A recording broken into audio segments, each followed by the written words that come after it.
اس پہ سوچنا کیسا، یہ بھی ایک بہت بڑا نسخہ ہے سکون کا، کہ جو چیز آپ کے اختیار میں نہیں ہے اس کے بارے میں سوچنا بند کر دو.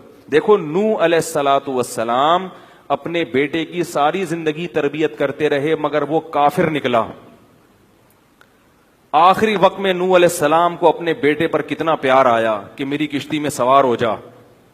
بیٹا کہتا ہے سآوی الی جبل یعصمنی من الماء، میں پہاڑ پہ چڑھ جاؤں گا جو مجھے پانی سے بچا لے گا. پیغمبر کو اپنی اولاد سے بہت محبت ہوتی ہے، بہت زیادہ، جیسے یعقوب علیہ السلام کو تھی نا اپنے بیٹے سے. کتنا درد ہوگا اس وقت نوح علیہ السلام کے دل میں، کیسے تڑپ رہے ہوں گے. لیکن بیٹا باز نہ آیا. وحال بینہم الموج فکان من المغرقین، ایک موج آئی اور اس کو غرق کر دیا. نوح علیہ السلام نے اللہ سے دعا مانگی ان ابنی من اہلی، اے اللہ میرا بیٹا میرے اہل و عیال میں سے ہے، تو نے تو وعدہ کیا تھا تو میرے اہل و عیال کا خیال کرے گا. اللہ نے کیا فرمایا انہ لیس من اہلک، یہ تیرے اہل میں سے نہیں ہے، اس کا عمل ٹھیک نہیں ہے. فلا تسألنی ما لیس لک بہ علم، دوبارہ یہ سوال مجھ سے مت کرنا. اب یہ نہیں کہ نوح علیہ السلام بیٹھ گئے اور یہ کیا ہو گیا اور سوچیں یہ تو بڑا بس. نوح علیہ السلام نے فوراً استغفار کیا، اعوذ بک ان اسألک ما لیس لی بہ علم، اے اللہ میں تجھ سے پناہ مانگتا ہوں ایسی چیز کی، میں تجھ سے ایسا سوال کروں جس کی دلیل میرے پاس نہیں. بس ختم، بھول گئے. اب یہ تھوڑی کہ روتے رہیں بیٹھ کے، بھئی جو چیز بس میں نہیں ہے چھوڑ دو. تو ہم بہت ساری چیزوں کی ٹینشن لیتے ہیں جو ہمارے اختیار میں نہیں ہے. پیٹرول مہنگا ہو رہا ہے، بیٹھ کے خام میں پریشان ہے. بھائی تم سے پوچھ کے تھوڑی مہنگا ہوا ہے. غم کرنے سے اگر وہ سستا ہو جائے تو رو. میرے پاس تھی Kawasaki G T O, Kawasaki G T O 125. آپ کو پتا ہے کیا بائک تھی وہ، ہم نے بھی بڑے شوق پالے ہیں ایک زمانے میں.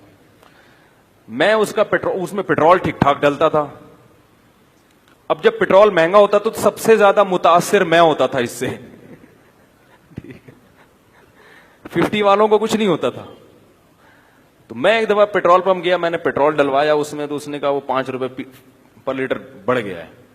مجھے بڑا غصہ آیا. میں نے ساتھ والے سے کہا، میں نے کہا یار یہ کیا مذاق ہے یار، ہر تھوڑے دن کے بعد 5 روپے بڑھ رہا ہے تو آپ کو غصہ نہیں آیا؟ اس نے کہا صرف میرے لیے تھوڑی بڑھ رہا ہے، پوری قوم کے لیے بڑھ رہا ہے نا.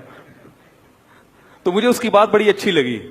اس نے کہا میرے اکیلے کے لیے بڑھے تو مجھے غصہ آئے، سب کے لیے بڑھ رہا ہے تو چلو ٹھیک ہے. اس دن کے بعد سے اب تک پیٹرول بڑھنے پر مجھے غصہ نہیں آیا. میں یہی کہتا ہوں یار مجھے ٹینشن لینے سے کیا ملے گا. 100 روپے لیٹر بڑھ جائے، زیادہ زیادہ یہ ہوگا، بہت زیادہ بڑھے گا تو گاڑی بیچ دو. بھائی نہیں ہمارے کنٹرول سے باہر ہو گئی ہے، گاڑی بیچ دو، دوبارہ آ جاؤ، ٹیکسی پہ آ جاؤ، پھر بھی ہے تو پھر رکشے پہ آ جاؤ، پھر چنچی پہ آ جاؤ، پھر پیدل ہو جاؤ. جو چیز اختیار میں نہیں ہے اس کی ٹینشن لینا حماقت ہے. بات آ رہی ہے سمجھ میں؟ اسی طرح یاد رکھو اولاد کی تربیت کا معاملہ ہے. ہمارے ہاں جو لوگ نئے نئے دیندار بنتے ہیں یا پرانے بھی، وہ چاہتے ہیں میرا گھر 100% خلفائے راشدین جیسا بن جائے، جبکہ بیگم پہ کنٹرول نہیں ہوتا، وہ الگ سمت میں جا رہی ہوتی ہے. اب آپ نے ڈنڈا چلانا شروع کر دیا، بچے باغی ہونا شروع. وہ بجائے دین پہ آنے کے ابا کو مکھنچو سمجھنا شروع کر دیتے ہیں اور بغاوت پھیلتی ہے. تو بھائی آپ اعتدال سے تربیت کی کوشش کرو. ہو گئی ٹھیک ہے، نہیں ہوئی ہم سے نہیں سوال ہوگا، ہم جو کر سکتے تھے ہم نے کر لیا. تو ہم نے نا بہت ساری چیزیں، یہ ہو رہا ہے معاشرے میں غلط، یہ ہو رہا ہے، وہ والے وہ جماعت کیوں آ گئی، وہ جماعت کیوں آ گئی، وہ فلاں فرقہ کیوں بڑھ رہا ہے، یہ والے کی کم ہو رہے ہیں، وہ زور سے آمین کیوں کہہ رہے ہیں، وہ آہستہ آمین کیوں کہہ رہے ہیں، ٹھیک ہے نا، وہ رفع الیدین کیوں کر رہا ہے، وہ رفع الیدین کیوں نہیں کر رہا. میرا ایک اصول ہے، میں جب کسی ٹاپک پر بیان کرتا ہوں تو مجھے جب بھی کوئی ایسے اختلافی مسائل پر بیان ہوتا ہے نا، تو اکثر لوگوں کے پھر واٹس ایپ پہ میسج آنا شروع ہوتے ہیں، آپ نے جو یہ بیان کیا اس میں یہ والی بات، حالانکہ اس بات کا جواب اس میں موجود ہوتا ہے. تو میں پھر مزید جواب نہیں دیتا، میں کہتا ہوں پورا بیان سنیں. وہ پھر جواب بھیجتے ہیں کہ ہم نے پورا بیان سنا ہے. میں کہتا ہوں دوبارہ سنیں.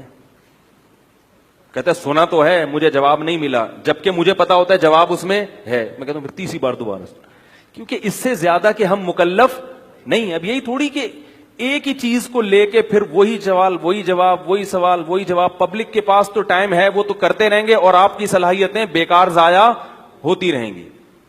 بھائی ہم نے ایک ٹاپک پر بات کی, پورا کور کیا اس کو, مجھے اچھی طرح معلوم ہے آپ کے ان تمام سوالات کا جواب اس میں موجود ہے. اب بار بار سوال کرو گے تو ہم نئے سرے سے جواب دے کے ٹائم ضائع, یہ ٹینشن ہے خام خواہ کی کیوں پالیں. ٹینشن پتہ ہے کیا ہوتی ہے؟